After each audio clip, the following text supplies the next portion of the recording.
അനീഫാക്ക വെച്ചിട്ടുള്ള Vietnam super ചക്കയുടെ മരമാണിത്. ഇത് എത്ര പ്രായത്തിൽ വെച്ചാണ്? ഇതിപ്പോ 2023 ഏപ്രിൽ 13 ഒരു വർഷം 11 മാസമായ ചക്കയാണിത്, പ്ലാവാണിത്. ഈ 3 ഏക്കർ തോട്ടം ഒരു വർഷം 11 മാസമായിട്ട് ഇപ്പൊ നിങ്ങൾ ഓരോ പ്ലാവിലും ഇവിടെ ചക്ക ഉണ്ട്. ഇത് എത്ര അടിയാകുമ്പോൾ വെച്ചാണ് ഇത്? ഇത് 2.5 അടി വലുപ്പമുള്ള തൈ വെച്ചതാണ് നമ്മൾ. ഒരു വർഷം 11 മാസം. ഇതിൽ ഇവിടെ ഇല്ല ഒരു തൈമൽ പോലും ഇതിന് ചക്ക എല്ലാത്തിലും ഉണ്ട്. അപ്പൊ ഇന്ന് നമ്മൾ ഈ ചക്ക പൊട്ടിങ്ങാണ്ട് മുറിക്കാൻ പോവുകയാണ്.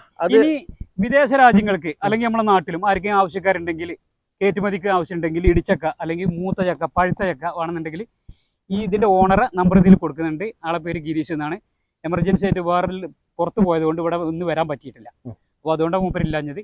അപ്പോൾ ഈ ഗിരീഷ് ചേട്ടന്റെ നമ്പറായിട്ട് ബന്ധപ്പെടുക. ചക്ക യഥേഷ്ടമാണെങ്കിൽ എത്ര വേണമെങ്കിലും കോഴിക്കോട് എയർപോർട്ടിന് അടുത്ത് 11 കിലോമീറ്റർ, 10-11 കിലോമീറ്റർ ഉള്ളൂ, അടുത്താണിത്. അപ്പൊ ആർക്കെങ്കിലും ആവശ്യം ഉണ്ടെങ്കിൽ അതെ ഉടനെ വന്നോളൂ. ഒരുപാടുണ്ട്, എത്ര വേണമെങ്കിലും സ്റ്റോക്ക് കൂടെ എടുത്തിട്ടുണ്ട്. ഈ ചക്ക ഞങ്ങൾ ഇറക്കാൻ പോവാണ്. ഞങ്ങൾ ഏതായാലും മണം കൊണ്ടിട്ട് എടുത്ത് പോകട്ടോ. അത്രയും നല്ല സ്മെല്ലുണ്ട്. വിയറ്റ്നാം സൂപ്പർ ലെയറാണ് ചക്ക. കണ്ടോളി, അടിപൊളി ചക്ക കേട്ടോ.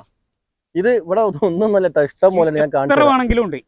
ലോഡ് കണക്കിന് ചക്ക വേണമെങ്കിലും മൂത്തത്, പഴുത്തത്, ഇടിച്ചക്ക ഒക്കെ ഉണ്ട്. എത്ര വേണമെങ്കിലും കാർഗോ കയറ്റി പോകുന്നത് ആവശ്യക്കാരുണ്ടെങ്കിൽ ബന്ധപ്പെട്ടോളി. ഇനിയിപ്പോ ഇതേപോലെ തോട്ടം സെറ്റ് ചെയ്ത് കൊടുക്കില്ല? തോട്ടം സെറ്റ് ചെയ്ത് ഇതേമാതിരി സെറ്റ്. ഇതിപ്പോ ഞാൻ ഒരു വർഷം 11 മാസം മുന്നേ 3 ഏക്കർ സെറ്റ് ചെയ്താണ്. ഇതുപോലെ കാലി സ്ഥലങ്ങൾ ഉണ്ടെങ്കിൽ നമ്മളോട് പറഞ്ഞോളി. ഇത് ഇറിഗേഷന്, വെള്ളത്തിന്റെ എല്ലാം A to Z വരെ നമ്മൾ സെറ്റ് ചെയ്ത് കൊടുക്കണം.